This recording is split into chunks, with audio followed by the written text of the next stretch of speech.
সারা দেশের মতো প্রাথমিক সরকারি যে সহকারী শিক্ষক রয়েছেন তাদের যে কর্মবিরতি, তাদের যে ৩ দফা দাবি, সেই দাবিতে তারা কর্মবিরতি পালন করছেন। সেই ধারাবাহিকতা আজও সেই কর্মবিরতি পালন করা হচ্ছে। চট্টগ্রামেও এর প্রভাব পড়েছে এবং চট্টগ্রামের বিভিন্ন সরকারি প্রাথমিক বিদ্যালয়ে যে সহকারী শিক্ষকরা রয়েছেন তারাও আজ এই যে প্রাথমিক সহকারী শিক্ষকদের যে ৩ দফা দাবিতে মূলত যে তাদের কর্মবিরতি সেটি পালন করা হচ্ছে। আর যে বিষয়গুলো একটু জানিয়ে রাখতে চাই, যেহেতু এই যে সহকারী শিক্ষকদের যে ৩ দফা দাবি রয়েছে, সেই ৩ দফা দাবির মধ্যে যদি বলি, তাদের যে ১১তম গ্রেড উন্নতিকরণ সহ থেকে শুরু করে যে বিভিন্ন বিষয়গুলো রয়েছে সেগুলো এখানে উঠে আসছে। আর বাকি যে বিষয়গুলো রয়েছে তাদের বাকি দ্বিতীয় ২ দফা দাবি সেগুলো রয়েছে এবং তারা যে বিষয়গুলো বারবার বলছেন যে তাদের এই দাবি যৌক্তিক এবং তারা আসলে শিক্ষার্থীদের এই যে কোমলমতি শিক্ষার্থীদের যে দাবি যে কথার চিন্তা করে তারা অনেকে ক্লাসে ঢুকছেন এবং ক্লাসের যে হাজিরা সহ যে অন্যান্য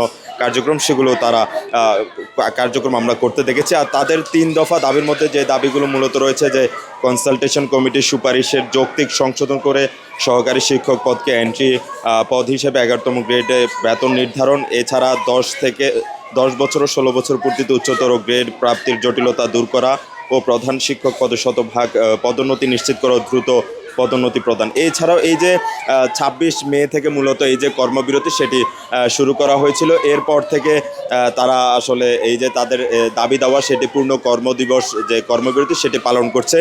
এর আগে যদি বলি ৫ থেকে ১৫ মে পর্যন্ত তারা ১ ঘন্টা কর্মবিরতি পালন করছিলেন। এর আগে তারা যে ১৫ থেকে ২০ সেখানে ২ ঘন্টা যাবৎ তারা কর্মবিরতি পালন করছিলেন। এরপর পরেই তারা মূলত এখানে এই যে তাদের কর্মবিরতি সেটি পূর্ণ দিবসে পর্যন্ত গড়ায় এবং শিক্ষকরা যে বিষয়গুলো আসলে বলছেন, তাদের এই যে কোমলমতির শিক্ষার্থীদের সামনে যেহেতু কুরবানির একটি যে ছুটি রয়েছে সেটিও একটি বিবেচনা করা হচ্ছে। আর যেহেতু এখানে আসলে বারবার বিষয়গুলো কোমলমতি শিক্ষার্থীদের কথা বিবেচনা করে শিক্ষকরাও আসলে হাজিরা সহ যে তাদের পড়াশোনার যাতে ব্যাঘাত না ঘটে সেদিকেও তারা আসলে নজর দিচ্ছেন। তো বলতে গেলে চট্টগ্রামের এই যে সহকারী প্রাথমিক শিক্ষকদের যে কর্মবিরতি সেটি চলছে এবং সেটি আজও চট্টগ্রামের এই যে বিভিন্ন স্কুল ঘুরে আমরা দেখেছি তাদের এখানে কর্মবিরতিগুলো চলমান আছে।